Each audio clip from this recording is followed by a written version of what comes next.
guys, welcome back to my channel. For those of you who don't know me, I'm Angela. I make career videos here on YouTube focused on investment banking and the occasional lifestyle and travel videos. If you're a long-time subscriber to my channel or you've just subscribed, well, welcome back. In today's video, I'm going to be talking about the 5 things you need to be a successful investment banker.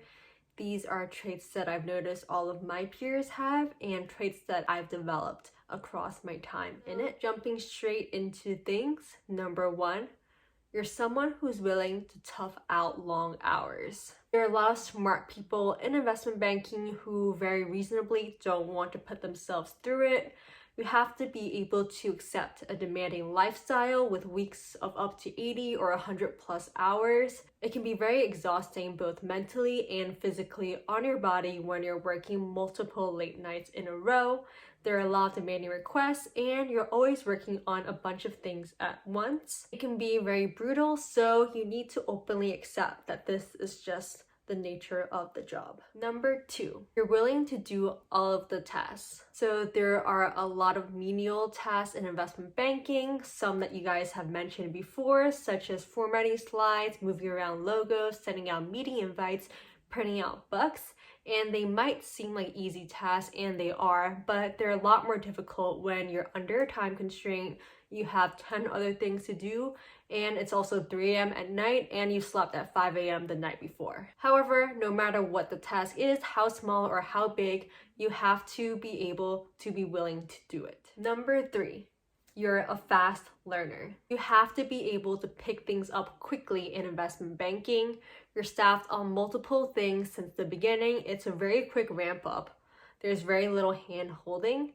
And so you have to be able to take on the responsibility as the core person on the team, especially if you're an analyst or an associate. Even as an analyst, you're expected to be able to take on the work of an associate or a VPs.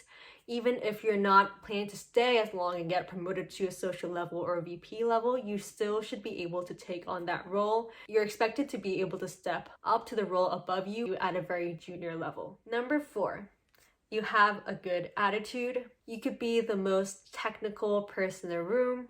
Everyone can be going to you for technical questions, but if you have a bad attitude, that's something people are very sensitive about. You have to be able to treat everything with a very mature and positive attitude. You don't want to be someone who's known as someone who's complaining all the time in the office.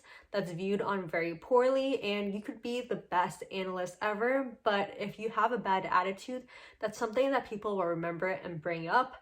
You just have to be able to control your emotions and be able to say everything in a professional and mature way. Even if it might seem like you want to tear your hair out sometimes and it's super annoying and frustrating what you have to do and the requests that you have, you just have to hold it in. And trait number 5, you get along very well with other people. Again, you don't have to be the friendliest person in the room, but you have to be someone who is very presentable and mature in nature. Investment banking, at the end of the day, is a very client-facing business. Even if you're an analyst and you're spending a lot of the time in front of the computer, crunching numbers and on PowerPoint, you still have to get along well with your teammates and senior bankers as well. At the end of the day, there's a lot of teamwork involved in investment banking and a lot of communication with other people. Your life will honestly be a lot easier if you're able to get along with the people that you work with, obviously for any job out there, but in investment banking especially. You have to have good instincts and be able to read the room and manage situations. And so those are the 5 traits of a successful investment banker. Let me know if you feel that any of these traits pertain to you. And if you guys have any other questions down in the comment section below, I'd love to get to know you guys a little bit more as well.